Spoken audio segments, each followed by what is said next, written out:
So, 'Rajendra Prasad' గారు అనగానే ఈరోజు ఆయన చాలామందికి హిస్టరీ తెలియకపోవచ్చు.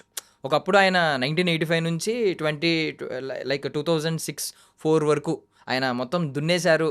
ఈ హాస్య ప్రపంచంలో ఆయన నట కిరీటి అని చెప్పి, హాస్య కిరీటి అని చెప్పి బిరుదులున్నాయని చెప్పి చాలామంది ఈ లాక్‌డౌన్ కిడ్స్, జెన్‌జీ కిడ్స్ ఈరోజు చదువుకుంటున్నారు.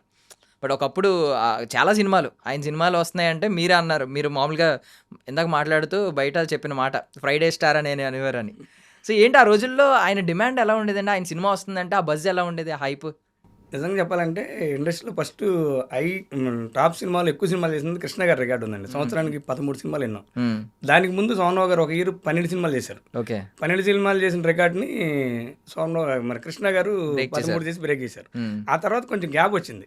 గ్యాప్ తర్వాత మళ్ళీ వాటిని ఇన్ని సినిమాలు చేయగలను, ఇంతమంది ప్రొడ్యూసర్లు నాతో ఉన్నారని చేసిన వ్యక్తి రాజేంద్ర ప్రసాద్ గారే. రాజేంద్ర ప్రసాద్ గారిది ఆ టైంలో నిజంగానే ఫ్రైడే హీరోయిన్ ఉండేదన్నమాట. ఫ్రైడే వస్తుందంటే ఎవరిది రిలీజ్ అయినా అవ్వకపోయినా రాజేంద్ర ప్రసాద్ గారి సినిమా ఒకటి వస్తుంది.